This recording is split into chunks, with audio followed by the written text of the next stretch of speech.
Well, good evening everybody, and welcome to this evening's Fylde Council Cabinet meeting. And can I first of all ask for any declarations of interest? From any member? No? Can I have the confirmation of the minutes as a true correct record for the minutes of the 5th of March? Are you happy with those? We're all in favour? Thank you. Shall I sign those? And can I ask if there are any urgent items? There are no urgent items. Thank you. Which then takes us to the Policy Development Scrutiny Committee recommendations. And Councillor Wilson, good evening. Good evening.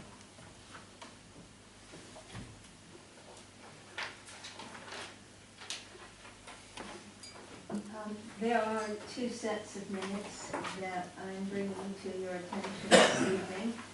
The first set is from the meeting on the 20th of February, which included the medium-term financial strategy update, including general fund, capital program, and treasury management for 2013-2014 to 2017-2018. And we did note the recommendations, and this, of course, was part of the budget, so this was all decided at the budget meeting. The Fylde Rural Housing Needs Survey has been deferred, and a small working group is to meet and discuss the issues that were brought up at that meeting, and that will be brought back then to the next policy scrutiny committee, so that recommendations can be forthcoming. The support services arrangements of Blackpool Council, of course, the Policy Development Service Scrutiny Committee approved of those recommendations, which again were brought to, I think, the last cabinet meeting, as was the pay policy statement, which had come to cabinet but had been asked, cabinet had asked us to look at it as well, and we did. And finally, we looked at the economic development strategy, the review of the action plan, and the recommendations were to amend theme 11 in the action plan to ensure that the committee is immediately local to sites of exploration and development for energy and renewable sectors receive the economic benefit, continue to explore the options for employing a town centre manager, business rate retention scheme to be reflected in the action plan, a learning hour to cover information regarding economic development, business support, and the business rate retention schemes, and to recommend to Cabinet that work continues and to review the Economic Development Strategy Action Plan in 12 months' time. So I will give those to you first before I go to the other ones in case you want to ask anything. I think most of this was handled either at the council meeting or at your prior cabinet. Thank you. I'd make a comment on the economic development strategy, and particularly item 2, which is to continue to explore options for employing a town centre manager in either an individual town centre or across Kirkham, Lytham or St Anne's. I must remind Cabinet that this matter also went to the High Street Innovation Fund on a couple of occasions, and was rejected with regards to St Anne's. And the opinion then of that High Street Innovation Fund, also from the other business areas of Kirkham and Lytham, were also voted against that scenario. So it is a view that I feel that I would not be looking to support, but I will throw the matter open to my colleagues.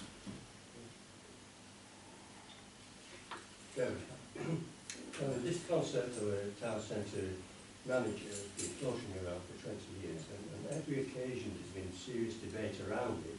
They've always come to the same conclusion, that whether it would be effective, cost effective, would it contribute, and the answer is obviously no. And I think with your indication, what happened at the innovation meetings, fund meetings, I think we have got to grasp the net and say, draw a line under it, that this concept is dead in the water and we won't pursue it any further. Any other comments? I feel the same, Chairman, if it's not going to make a contribution, then I feel the same. I don't think it's like that. Thank you. I don't know if it was ever brought to, I know you have your innovation fund. I don't know if it has ever been brought to the business forum itself, because I don't know now how many members sit on that. So I do not know what their response would be or had been. It was just that it had been part of the action plan that had been originally put together. So it was part of that first 12 months of actions, because the actions had been set up, 1 year, 2 year, 3 year, and ongoing. And so the report was basically on what had taken place as far as those actions that were in the plan for that first year. Thank you. Councillor Pound. I can confirm it was actually brought to the business group. We had a meeting at Lauder Pavilion when it was discussed in some depth. The town centre manager from Blackpool came and advised us on the situation, and the general feeling was that it wasn't going anywhere. Then it was only if we could have made a business district of it that it was out of include any money. Thank you, I agree. Any other comments? You'd like to move on? Ready to the next minute? Yes, please. All right, these are from the 6th of March. The first deals with the Disabled Facilities Grant, which, as you know, will be changing how the money for this is allocated. In the past, it's come to Fylde Council. In the future, it will go to the county, and the county will divvy it out, which did cause some concerns. And so the recommendations, because of this, were as follows. To know the report and approve the continuation of the service current working practices, because for this year, it's already, we do get the money ourselves this year. To recommend to Cabinet that the Council write to Central Government and Lancashire County Council to request that funds from the Disabled Facilities Grant be ring-fenced, because this is not ring-fenced money. It just goes into the coffers of the county with just the promise that it will be used for what it's supposed to be. And so that it be ring-fenced to minimize the risk to the council. And finally, to recommend to Cabinet that alternative sources of funding should be investigated to address the shortfall in funding, to minimize the waiting list and the potential risk arising. All of these things, obviously, because we just don't know what will happen once we no longer monitor or take care of the funding ourselves. Second was the Build Heritage Strategy. And I'd like to take a moment to publicly thank both Catherine Kitching and Paul Drennan for all the work that they put into this, because it's a very important document which can sit alongside the local plan and adds to our strength when we may need it on policy and also in appeal situations. And our recommendations were for the approval of the consultation exercise as undertaken in respect of the strategy, and the responses thereto be noted, and the incorporation of these put into the final strategy. Recommend to Cabinet that the strategy as presented be approved and therefore be adopted as official council policy. and to recommend to the Cabinet that the Task and Finish Group remain in operation for a period of no more than 12 months to oversee the initial implementation of the strategy, action plan, and work plan, and the setting up of the Heritage Forum. Again, the forum would work similarly, I think, to the Economic Development Forum. And those are the recommendations. I have wanted to see this council have a heritage strategy in place for a very, very long time, because it can stop major abuses from taking place. And as I said, it can add great weight to our local plan. It's a major material consideration once it's adopted. Thank you. Any comments? I'm happy to support the recommendations of scrutiny, but with respect to the recommendations 1 and 2, with respect to the minute 3, can I suggest we replace the wording to continue to explore alternative sources of funding for DFG funding, for example through grant provision provided by Progress Housing, and to press for a maximum allocation from the Better Care Fund. I think that might have a bit more weight. Yeah. Any comments?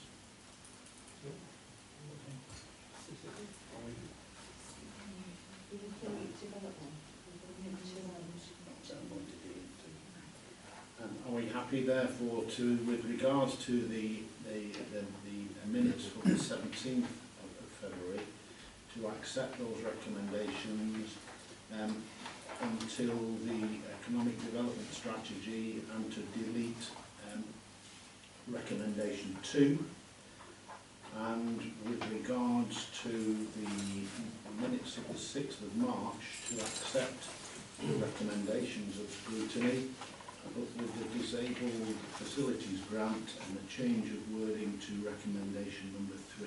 Are you all happy with that? All in favour? Thank you. Thank you very much indeed for your committee's efforts, Councillor. Thank you. Thank you.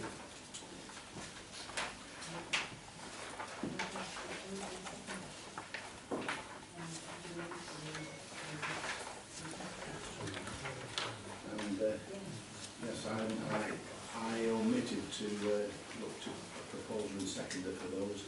So the proposal for with regards to those minutes is Councillor Buckley, and the seconder is Councillor Fylde. Thank you.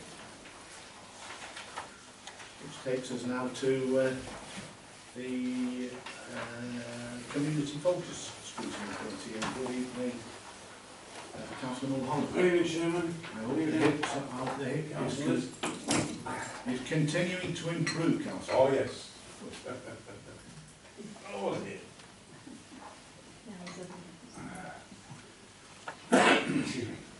Okay, again, we have 2 sets of minutes to put in front of the Cabinet. One from the 6th of February, one from the 13th of March. So, this is your wish to just run through them all. Okay, well, obviously the first meeting dealt with the healthcare strategy engagement.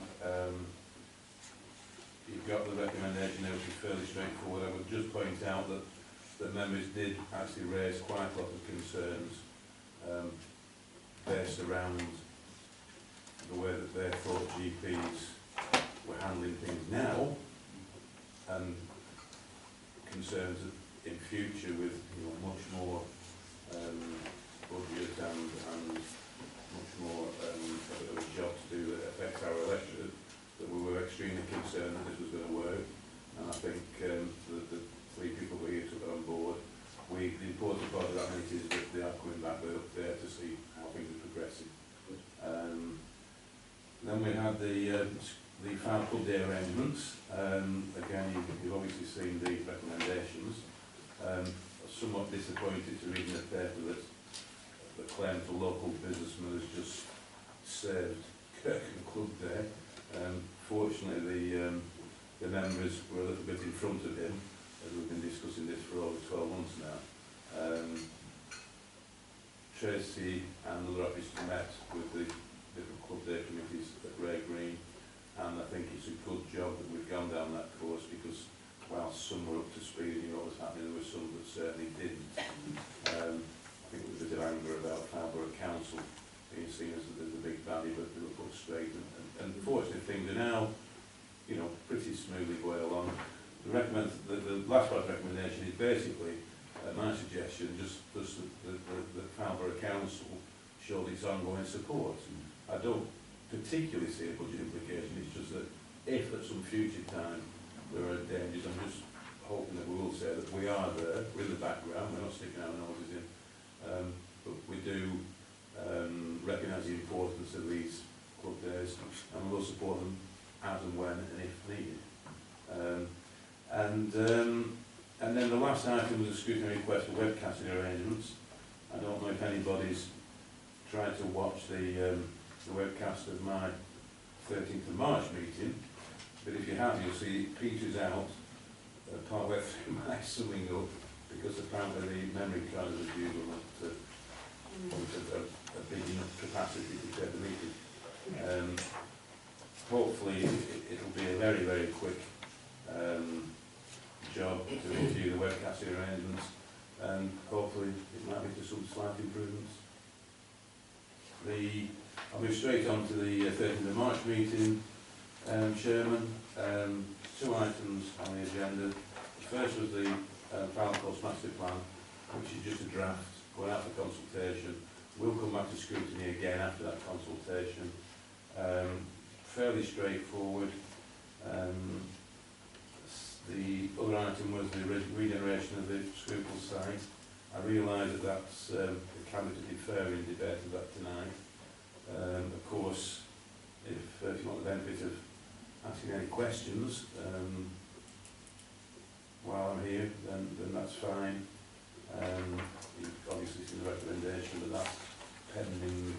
Yes, I'd just like to make a point about that, Councillor Walland, and that is quite clearly at the 13th of March community focus scrutiny meeting, there was very good presentations and very detailed presentations from the two community groups about the plans for the Scruples site.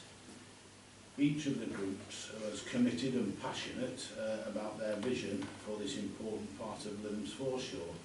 The Scrutiny Committee recommended that Cabinet explore further the Lytham St Anne's Civic Society proposal for the redevelopment of the site as the preferred option. Since the scrutiny meeting took place, there have been claims that some of the comments made on behalf of local groups in support of both of the proposals did not reflect the official views of those local groups. If this is the case, it should have resulted in the... It could have resulted in the Scrutiny Committee having an inaccurate picture of support for a particular proposal. I've therefore asked to allow for some time so that these claims can be checked and for their accuracy with the local groups concerned, and in order to allow the necessary time to check these claims, I don't feel that we should consider the recommendation of the Scrutiny Committee until this is resolved.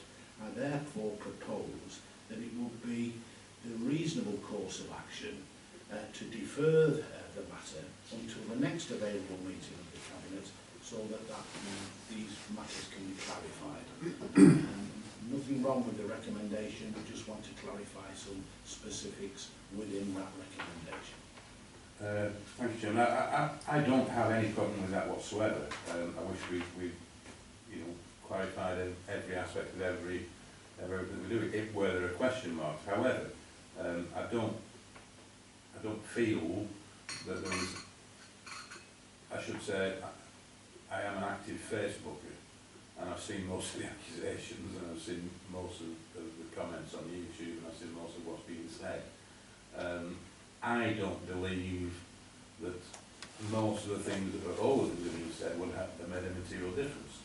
I mean, one of the issues is, for example, on page 23, the report tells us that Marion Cooper advised that the Civic Society had been awarded £150,000 from the Heritage Lottery Fund. Apparently, there's a big issue being made of the fact that that isn't strictly true. They've been awarded pending. Well, I think most members would assume that was the case anyway. Obviously, there's been a big issue about Councillor Duffy's involvement. That's entirely to Councillor Duffy.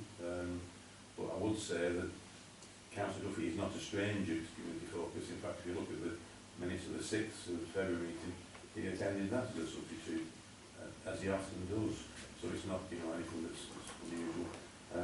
But yeah, I'm quite happy for Cabinet to defer this while some of these issues are looked at, particularly the aspects of purporting to be representing various bodies or clubs or influence or whatever it might be. More than happy with that, Jim. Well, thank you, because I quite clearly feel that there are questions to ask, and until those questions have been answered, and I don't see that this is safe to move forward. So I want to ensure that everything is transparent and upfront, and everybody has the true picture.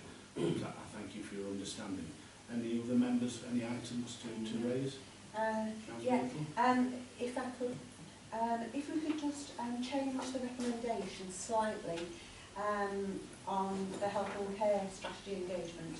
Can I ask, can we put in the CCG take consideration of the committee's comments of the draft strategy and that an updated report be given to committee in the near future? That's So right. it just clarifies that Yeah, with CCG, because I'd spoken to them after. I mean, they did a very good and thorough presentation, but I just think they should take on board your comments and the committee's comments and then come back to us. Yeah, I think for clarity that's fine, thank you. Thank you very much.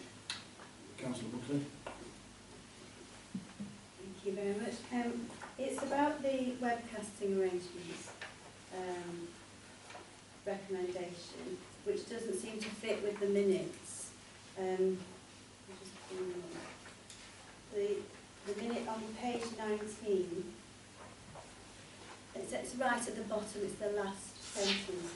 It was resolved to include the topic on the work plan for consideration at a future meeting of the committee. So it doesn't fit with the minutes to say that nobody won't present updates with the ambulance. It's not. Are you tightening that up to say? Are you trying to tighten it up to say it comes back in April? No, I'm sorry. I just want to. I have noticed that, and I'm not sure either. The reality is that we did say that it would go forward to Security Management Board to be slotted into a work plan, to be looked at as a what we call it, a quick brush approach, probably one meeting. So if the recommendation says that, but the minute says, you're quite happy with Yes, that? absolutely. Good. Thank Yeah, you. that clears the matter, thank you. Any other comments? I'd just like to say I'm pleased on item 5 on the 6th of February that the club days are going to be supported. They're important community days in our borough, so I'm very pleased with the recommendation. Yeah. With regards to Living Club Days, could I also suggest a slight change of words to recommendation 3, accepting 1 and 2, and with regards to minute 3, to replace with a report to be brought forward to scrutiny and cabinet in the autumn, reviewing the arrangements put in place for 2014. We've got arrangements in place for this forthcoming year, and we can see how those work. And I'd like to see with the matters that we put into place for the club days this year, I'd like to see a report come to scrutiny and also then come to cabinet to see how that's worked throughout the year. I'm sorry, you said 2014, you mean 2015, Chairman? Yes, sorry, 2015. Well, I don't have a problem with that. I would be happy if we could. I'll be led by yourself, but I'd be happy if that could be put in as number 4, because the intention of the third recommendation is basically to just show an in-principle support, Yes. an ongoing in-principle support. But I would appreciate that as an addendum, either onto that or as a number 4, because I think it would be very good for scrutiny to be able to look at how we handle it and whether we can see any future problems. Any other comments? Okay. Yeah, I'm very happy with that, yes. I'd like to add that then as a number 4, Councillor Warren. That's fine, thank you, Thank Chair. you. Thank you. Any other comments? And with that, can I have a proposal, please? Proposals. Thank you. Proposed by Councillor Fazackerley, I'm very happy to second it. seconded by Councillor Little. And thank you very much indeed. Thank you very much, Chairman.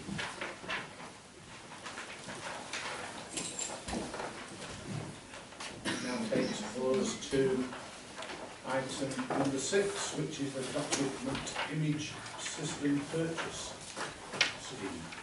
And Councillor Camden. Yeah, ICT have reviewed the document imaging systems currently in place with Fylde Council. After a number of challenges, a new system has been purchased as outlined in the report. The contract is classified as specialist because a key component of the system is the transfer of personal and sensitive data between two different systems. The contract means the end-to-end process will be done by one single system rather than previously 3. The new system will give Fylde Council the right technology to deliver excellent services that will have a direct impact on the customer. We have negotiated a fantastic deal with the supplier that will improve how we currently work as an organisation and generate further savings. Over the life of the 5-year contract, it will generate over £10,000 worth of savings, and then after that first 5 years, it will generate a further £6,000 a year from year 6 onwards, due to lower support and maintenance costs and the cancellation of related third-party software which will be redundant. Overall, it is an excellent result that reduces ongoing system costs and allows the council to keep moving forward. And as such, I move the recommendations that are on. Thank you, Councillor Pounder, and it is an excellent result, and the officers are to be congratulated. We continue to look to save money, and £10,000 in the first 5 years and £6,000 thereafter is a considerable amount of money. Any other observations? I'm very happy to say that. Proposed by Councillor Pounder, seconded by Councillor Trelfall. Are we all in favour? Thank you. And another good news story. Thank you. Item number 7 is the support service arrangements with Blackpool Council. And again, Councillor Pounder. Yet again, another good one. The report before you has been before the Policy Scrutiny Committee on February the 20th of this year. The Scrutiny Committee recommended that arrangements with Blackpool Council are continued, given that they are delivering exceptional value for money by achieving considerable savings as well as adding value to economies of scale which are outlined in paragraph 11 of the report. It is also recognised that a very effective partnership has developed over the 10 years that the two councils have worked together that has helped to provide year-on-year efficiencies because we share the same challenges the public sector has faced over recent years. In November, the Cabinet supported the scrutiny recommendation to continue the revenues and benefits service arrangements with Blackpool, and it would be prudent to support their recommendation for the support services that are listed in paragraph 6 of the report. The majority of the services delivered under the support service arrangement with Blackpool are categorised as specialist and therefore not required to be subject to a full market exercise. Paragraphs 13 to 15 outline the applicable regulations and the reasons for exemption from the Council's contract procurement procedure. I would like to propose the 2 recommendations in your papers to continue with the existing arrangements with Blackpool from November the 1st, 2014 and to exempt the arrangements in the contract procurement procedures. Thank you. Any comments? Good news story, Chairman. Councillor Buckley? just to say that I'm happy to second it. I know this went before scrutiny and they are happy to endorse it as well, to see that it does recommend very good. It does represent very good value for money, so I'm happy to second it. Thank you. And again, I must make the comment that, that yes, it's been to scrutiny, must again make the comment that if you look at paragraph 8 within the report, you'll see that in 2013-14, that the service was delivered for 15% less, which represents some £30,000, which again is a considerable amount of money. So another good news story with regards to the efficiencies that we are still maintaining. And I'm delighted with that. So it's proposed by Councillor Pounder and seconded by Councillor Buckley. Are we all in favour of that? Thank you very much indeed. And that should now take us to the final item of business tonight, which is item 8, and is the local plan part 1 progress report. And Councillor Fylde. Well, thank you, Mr. Chairman. Simply, the purpose of the report tonight is to describe the reasons which explain. Do you think I'll ever get? Sorry. I think it's my age, or what? I'll start again. Sorry. The purpose of this report tonight is to describe the reasons which explain the slippage of the local plan timetable and to indicate a revised date for the adoption of the local plan. The timetable for the local plan was agreed at Cabinet in September 2011 and progress remained on track until July 2013, and that date coincided with the publication and subsequent public consultation of the preferred option document. We expected, or the officers expected, the responses to that public consultation would be, as occurred in many other authorities, to be primarily and in the major electronic. But for some reason, we filed, the majority of responses were hard copy, and this required officers to deal with these on a manual basis. This took additional time and was one of the main reasons why slippage started to occur around this time, and we could identify there had been roughly 2 months of slippage as a consequence of there being electronic manual responses or copy responses rather than electronic. And there was also concern by some elected members that the consultation exercise would not be comprehensive, dealt with in a robust fashion, summarised and published in this robust fashion, and therefore extra time was taken by officers to satisfy these concerns under review. The second reason for identifying slippage, the cause of slippage, was that a key member of staff, a key member of the planning policy team became ill and had to terminate her employment. This was a very important member of that team who was responsible for coordination of the local plan activities. A staff loss indeed.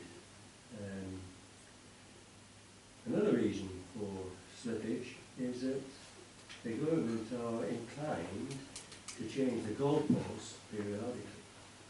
And every time the government changes the goalposts in terms of changing or reviewing planning policy, this often leads to our officers having to review existing chapter evidences, and in some cases would be the reason for new work having to be carried out. And one of the instances of this type was when the government revoked the RSS, and the vacuum that was left behind had to be filled by us producing the SMAR, which is a Strategic Housing Market Assessment, a very comprehensive, very technical, very complex document that took several months to complete. In addition to that, the government came out with a direction that local authorities had to produce a gypsy and traveller accommodation assessment. So that again took additional time.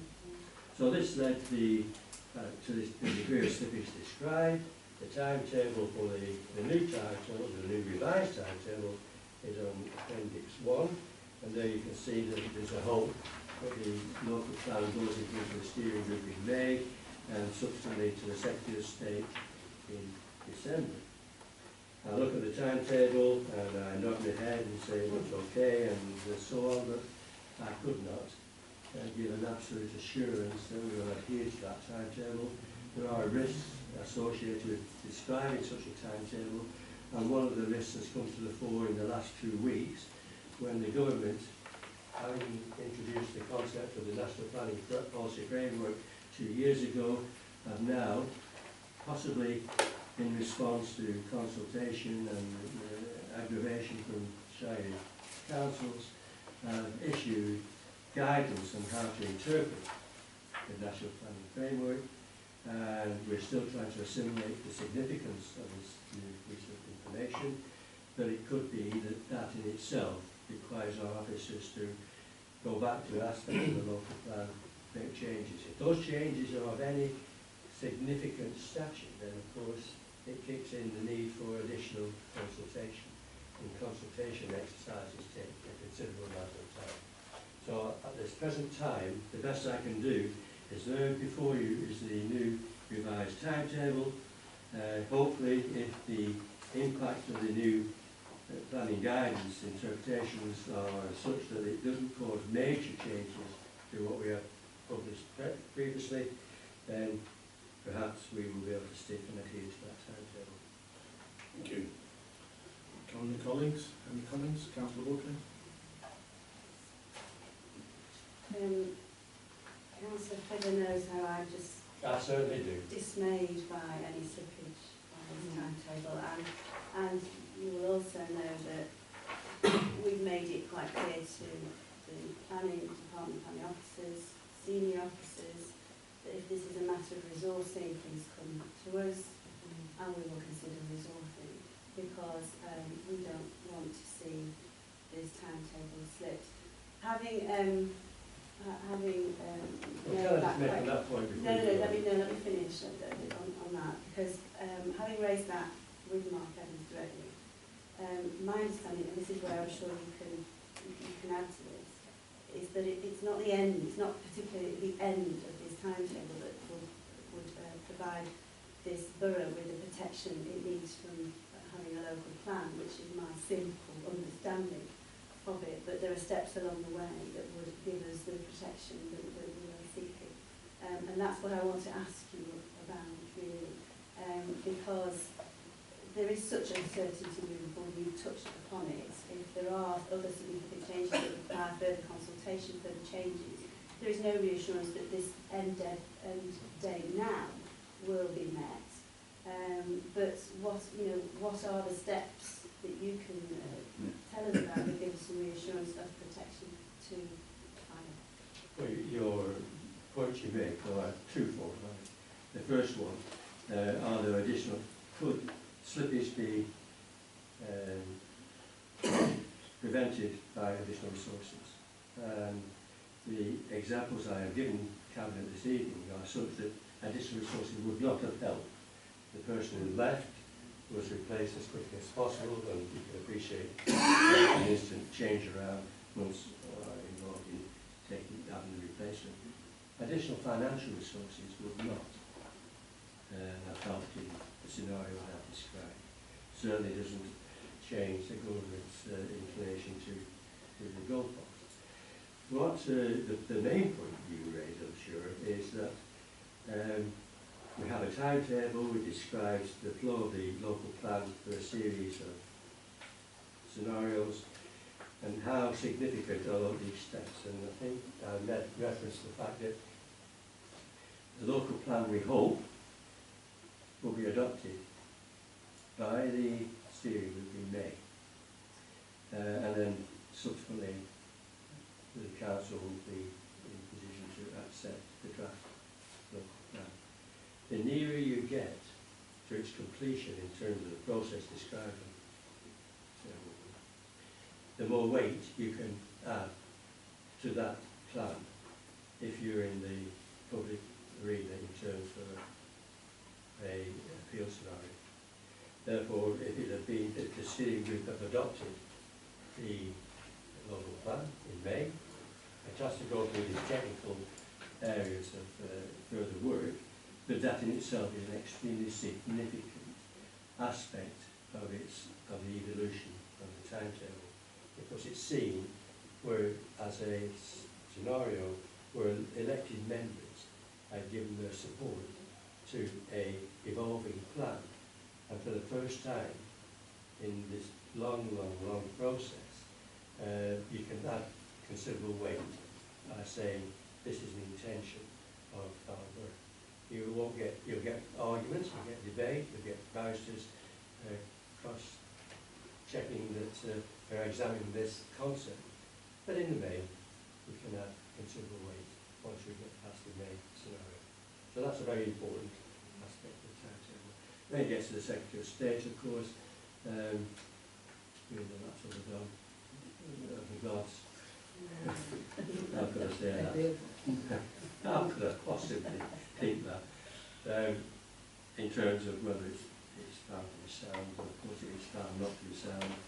It's not quite back to square one, but it's certainly another 6 months before the plan is changed. Any other comments, please? I'm also extremely disappointed with any delay, because this seems to have been going on now for an inordinate amount of time, and it is, but having said that, it is an absolutely vital piece of local legislation that this council needs, and whilst I can appreciate some reasons for the slippage, I am also disappointed, but I will accept what has been said, and I also don't draw any comfort from the fact that other local authorities and local authorities very close to us who were in front of us with regards to the production of their local plan are now somewhat behind in that respect, and some councils I am aware of actually being told that they must now go back to square one and start again, and I don't draw any comfort from that, but I want to see the procedure. I'd like to see the procedure going extremely smoothly to its conclusion. I fear that there will be some struggles, further struggles ahead, but I'm confident that our officers will get there eventually in the end. Can I just add to that, Mr. Chairman? When you talk about you don't take comfort from some of our neighbouring authorities being in a situation where they thought they were in the lead, they had everything in place, they'd done everything by the book, they had it gone through the Secretary of State scenario, and then when the policy is changed by central government, which means that they no longer are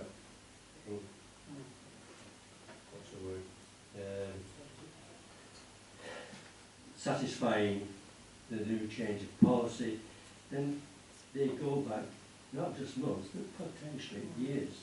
The frustration. Now, I'm going to make a political point. When the planning system was changed by the previous government, they brought this new system, which then was called the Local Development Framework, came out. They brought it out, the main reason being it would accelerate and quicken the way that local authorities develop the local plans. This came out in some actual plans.